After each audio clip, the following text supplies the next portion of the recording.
The manhunt for Charlie Kirk's killer. The shooter took just one shot, and today authorities released this image of a person of interest.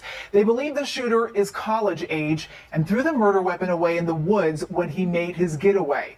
Jim Murray is in Utah with the very latest. This is the person of interest in the assassination of Charlie Kirk. He's apparently attempting to hide his identity under a baseball cap and dark glasses. His shirt emblazoned with the stars and stripes and the slogan, "Land of the Free, Home of the Brave." That individual appears to be of college age. We are confident in our abilities to track that individual. Go, run, run! According to reports, his motive appears to be political, since bullets were found engraved with expressions of transgender and anti-fascist ideology.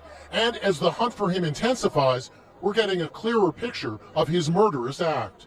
11:52 a.m. The suspected shooter shows up on campus at Utah Valley University and climbs to the roof of the Losi Student Center. So there's somebody on the roof over there? He was videotaped on the roof, lying in wait like a sniper, with a clear line of sight to where Charlie Kirk's tent was set up.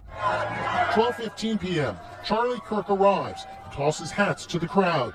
12:20, a shot rings out.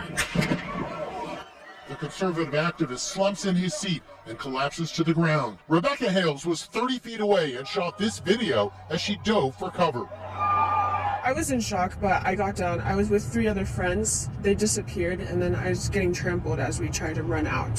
His bodyguards rushed to help him, desperately trying to revive him, but he was hopeless. There's literally nothing that can be done in that situation. That was a fatal wound, and I don't care if there was a trauma surgeon at the end of the steps there on the stage. There's very little chance that anybody would have been able to do anything to save his life at that point. As the crowd flees in panic, Kirk is carried away by his team and rushed to the hospital in an SUV. This video apparently shows the shooter fleeing across the roof. After the shooting, we were able to track his movements as he moved to the other side of the building, jumped off of the building, and fled off of the campus and into a neighborhood. The FBI and local law enforcement are still on the ground today, still searching the neighborhood where the assassin was last seen.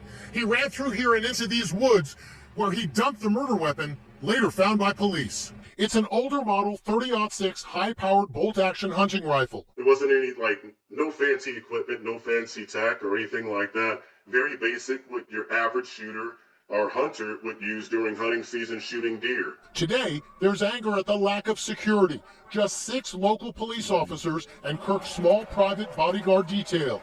Jeremy and Amy King were in the front row, 15 feet away. I was actually telling him, where's all the security?